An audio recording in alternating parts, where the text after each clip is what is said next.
La Ville de Grande-Rivière doit installer une soixantaine de compteurs d'eau potable dans différents secteurs de la ville, tant dans le secteur résidentiel que commercial et industriel.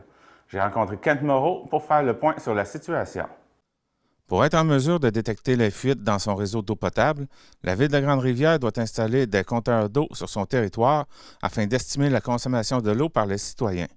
Kent Moreau, directeur général à la Ville de Grande-Rivière, nous explique l'importance de les installer. Ça, c'est une prérogative du ministère des Affaires municipales dans le cadre de la stratégie de l'eau potable. Donc, tu sais, plus ça va, plus ils donnent des outils aux municipalités pour la détection de fuite, pour déterminer le plus précisément possible le coût de production de l'eau potable, du mètre cube d'eau potable.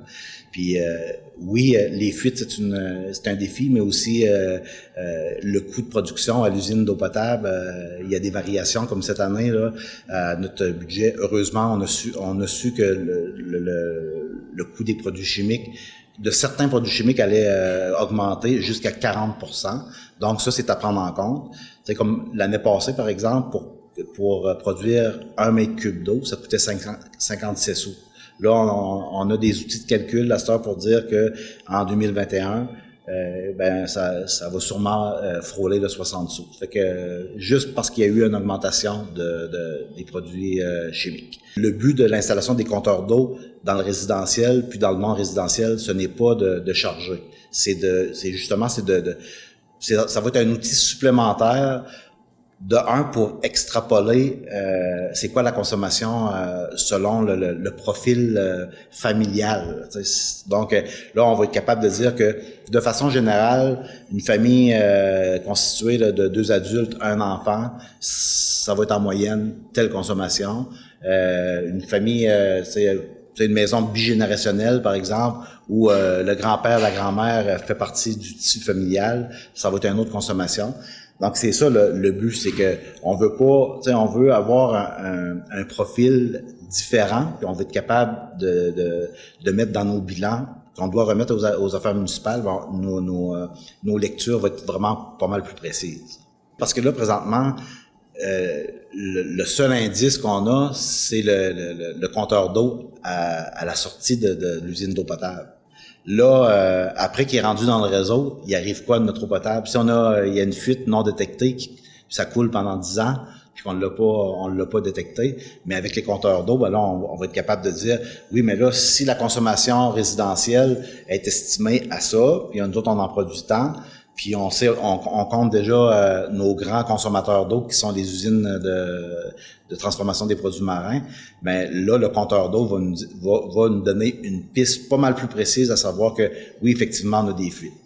C'est bien beau vouloir compter l'eau des citoyens et non-citoyens, mais qu'en est-il de l'eau qui est utilisée pour tout le reste? Remplissage des piscines, arroser les routes des chantiers, nettoyage des rues, entre autres.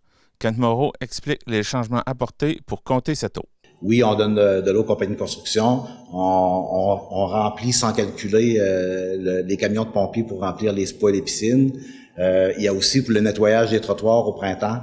Là maintenant, la ville on a acheté de l'équipement pour pouvoir nettoyer les trottoirs des rues municipales, mais sur la 132, c'est encore un contrat qui est réalisé par un entrepreneur privé pour le MTQ. Mais pendant une semaine, ou en tout cas pendant plusieurs jours, l'entrepreneur privé vient chercher de l'eau parce que pour le brossage des rues, ça prend de l'eau. Fait qu'on comptabilise jamais ça.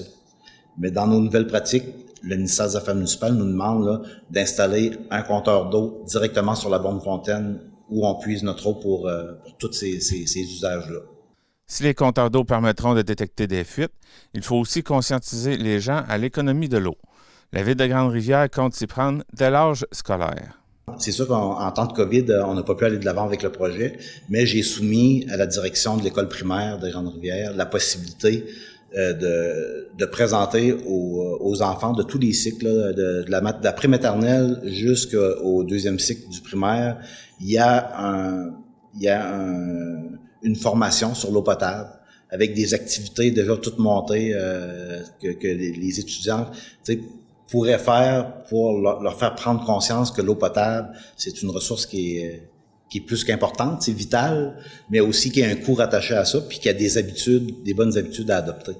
Fait que ça commence, comme je vous dis, là, prématernelle, là, il y a déjà un programme de formation là-dessus qui a été fait par les affaires municipales, puis que la communauté, on les invite, oui, à faire attention à la consommation de l'eau. Les municipalités, on nous demande de vraiment préciser à quelle place qu'elle s'en va, c'est quoi le coût de production, mais on veut commencer à bas âge aussi par une conscientisation de la jeunesse à ce niveau-là. Puis ça, c'est un moyen que la Ville de Grande-Rivière, on a pris. Là, je le sais qu'en temps de pandémie, c'était pas vraiment le bon moment pour demander aux enseignants puis aux directions d'école de participer à ce programme-là. Mais par contre, c'est dans ma manche. C'est toujours dans les objectifs de la Ville de Grande-Rivière pour atteindre les objectifs du MAMACH. C'était Jean-Denis Laparrière à Grande-Rivière. 1700 $ en prix. Tous les dimanches, 12h30, jouez à votre super télébingo.